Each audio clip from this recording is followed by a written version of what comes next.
ఇలా మొత్తం సమాజం ఈవేళ చూడండి, చిన్న చేపలను పెద్ద చేపలు మింగేస్తున్నాయా లేదా? డీమార్ట్ పెట్టారమ్మా, ఎన్ని దుకాణాలు ఆగిపోయినాయి. నమశివాయ, వాడే పెద్ద చేప అంటే. కానీ మనం ఏం చేస్తాం, డీమార్ట్కి వెడితే అన్నీ దొరుకుతాయి, చావు కూడా అక్కడే దొరుకుతుంది, అప్పులు కూడా అక్కడే దొరుకుతాయి, ఈఎంఐలు కూడా అక్కడే దొరుకుతాయి. ఎందుకు ఎడుతున్నావు నువ్వు డీమార్ట్కి? కావాల్సింది ఏమిటి? చీపురు కట్టకి డీమార్ట్కి ఎడతావా? బుద్ధి ఉందా? మన ఇంటి ముందు నుంచే చీపుళ్ళు, ఆ చీపుడు వాడు చచ్చిపోవాలి అక్కడ.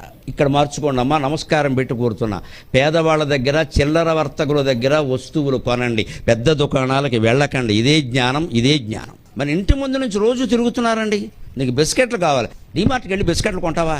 ఏదో బిస్కెట్లు అమ్మడానికి సామాన్యుడు లేడని సైకిల్ వేసుకొచ్చాడు అతను. మనకు అసలు చౌక నచ్చదు. బిస్కెట్ అంటే 100 రూపాయలు ఉండాలి, ఎందుకంటే నాశనం అయిపోవాలి కదా. సగం తినాలి, సగం కుక్కకి పెట్టాలి, అప్పుడు అది కుక్క బిస్కెట్ అయింది. మనకి ప్రతిదీ ఖరీదు ఎక్కువ. మన ఇంటి పక్కనే చిన్న స్కూల్లో బాగా పాఠాలు చెబుతారు, మనకు నచ్చదు. ఇంటర్నేషనల్ పబ్లిక్ స్కూల్ 3 ఎకరాల అమ్మాయి.